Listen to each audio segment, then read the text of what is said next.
Our passage at this point is Matthew chapter 16, verses 24 and 25, which reads, "Then Jesus said to his disciples, 'If anyone wishes to come after me, he must deny himself and take up his cross and follow me.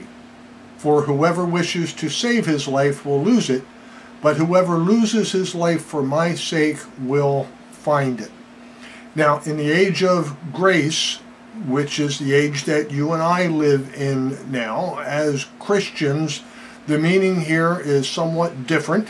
It's not a question of being saved, because we are already saved. We are saved by grace, saved by faith.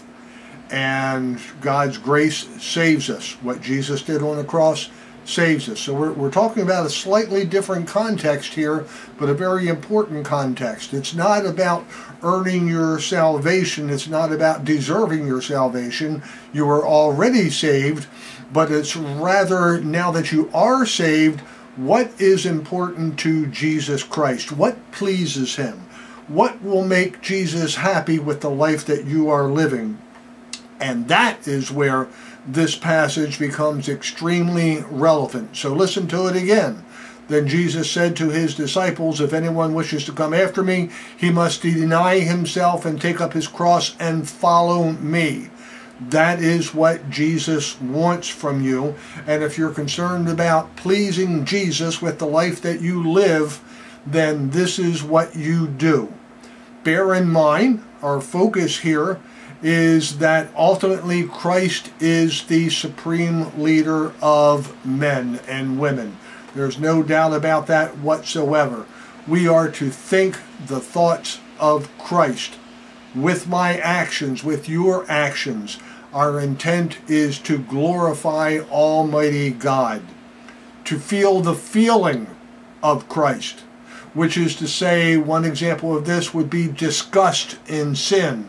Whether you see it in someone else, that should disgust you, but keep it in perspective. What's really disgusting is that when you and I, as individual Christians, when we sin, that is where the real disgust is.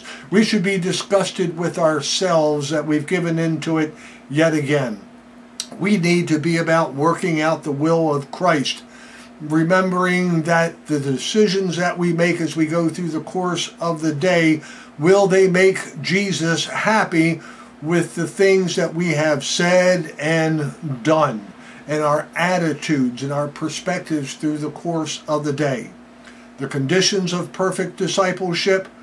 How about volunteerism? You probably haven't heard that too much in this context. You voluntarily do those things which are most honoring to God, most honoring to Christ. You volunteer to do this as a Christian. Renunciation also of the old life of sin and self. When you find yourself tempted with the old sinful desires, and sometimes you just literally do this. You yell out, "No! No! I will not do that again. I will not do that again. No!" You're yelling at yourself, reminding you that you do not want to do this because it is not pleasing to God. You want to experience an entire submission to Christ in all things.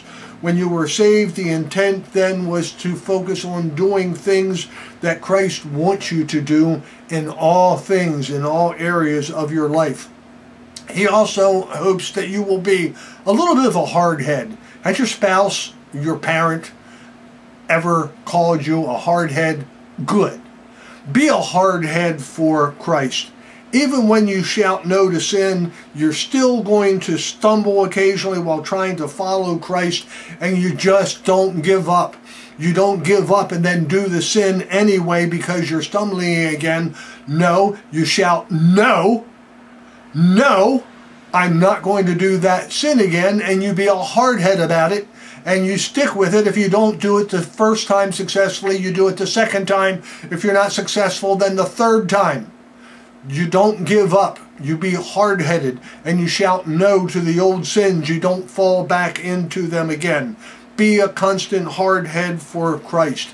Deny yourself, take up the cross, and follow Jesus in both your thoughts and deed. Please